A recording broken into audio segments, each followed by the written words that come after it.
Baik, bismillahirrahmanirrahim. Assalamualaikum warahmatullahi wabarakatuh. Eh, Pada video kali ini saya akan mereview tugas-tugas kalian ya. Hanya ada beberapa. Dari banyak tugas saya hanya mengambil 4 saja, 3 saja. Saya akan mereview dari abstrak-abstrak yang sudah dikerjakan ya. Terima kasih teman-teman sudah bisa mengomentari dan juga mereview abstrak ya.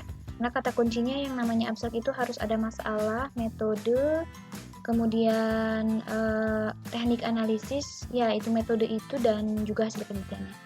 Nah, sekilas kalau kita lihat judul Hukum Perceraian di Indonesia, Studi Komparatif Antara Fikih Konvensional, UU Kontemporer di Indonesia dan Negara-Negara Muslim Perspektif HAM dan CEDAW oleh penulis Muhammad Afandi. Nah, sekilas ini judulnya memang termasuk jenis penelitian hukum normatif, artinya yang dibahas adalah material hukumnya. Jelas di sini dalam beberapa kalimat, pertama, kedua, ketiga, dia ingin penulis mencantumkan betapa pentingnya mengadakan atau melakukan studi komparasi ya, karena ada beberapa alasan seperti ini. Tetapi sayangnya memang terlalu banyak. Jadi 80% dari abstrak ini hanya menguraikan tentang masalah. Pada sesungguhnya ya ideal gitu antara masalah, metode dan juga hasil penelitian. Nah, metode di sini itu adalah kalimat terakhir ya. Jadi pendekatan komparatif heuristik menggunakan HAM dan CEDAW sebagai tolak ukurnya. Jadi ini metode tetapi hasil penelitiannya belum ada sama sekali di abstrak. Padahal abstrak adalah menjadi wajah penelitian dan sehingga orang ketika melihat jurnal atau skripsi itu hal yang pertama kali dibaca adalah abstrak.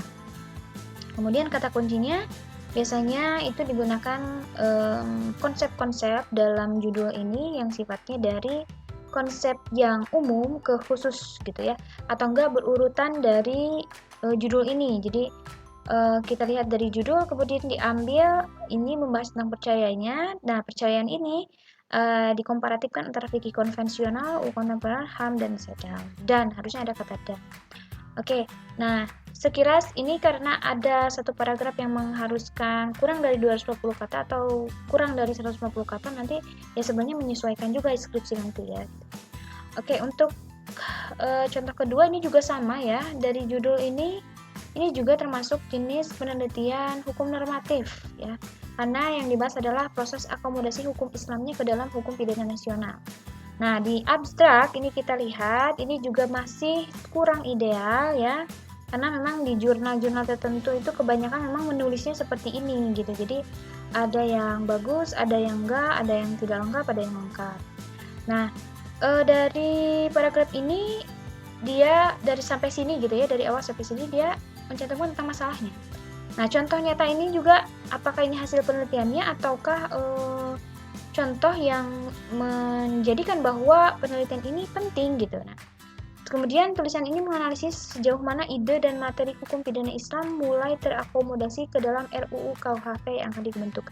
Jelas, ini tadi jenis penelitian normatif, hanya saja dalam struktur abstrak ini belum ada metode dan juga hasil penelitiannya. Meskipun dia bilang menganalisis, itu menganalisisnya dengan metode apa harusnya disebutkan ya. Nah, ini yang ketiga, ini agak beda ya, judulnya itu bukan hukum penelitian normatif, tapi justru ini masuknya adalah sosiologis. Kenapa?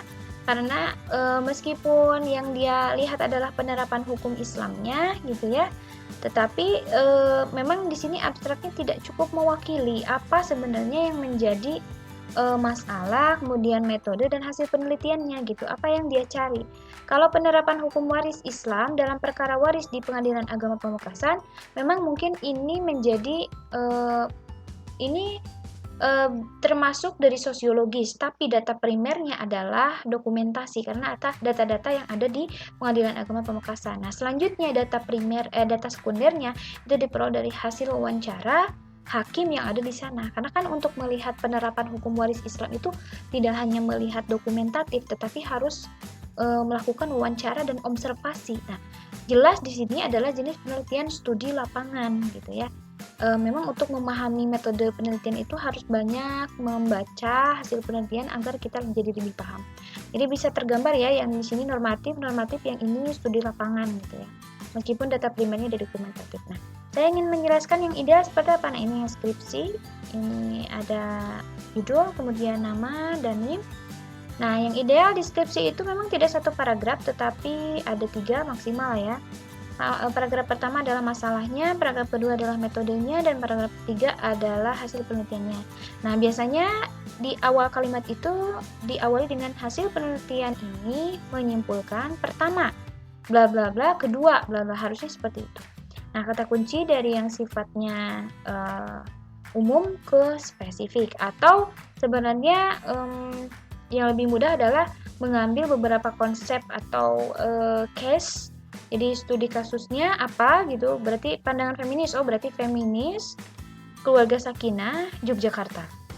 Bisa kayak gitu, atau Yogyakarta tepatnya nggak dipakai, tetapi keluarga sakinah, feminis, dan kesetaraan. Karena kan mungkin di sini kalau saya sih feminis kesetaraan ini nggak masuk ya.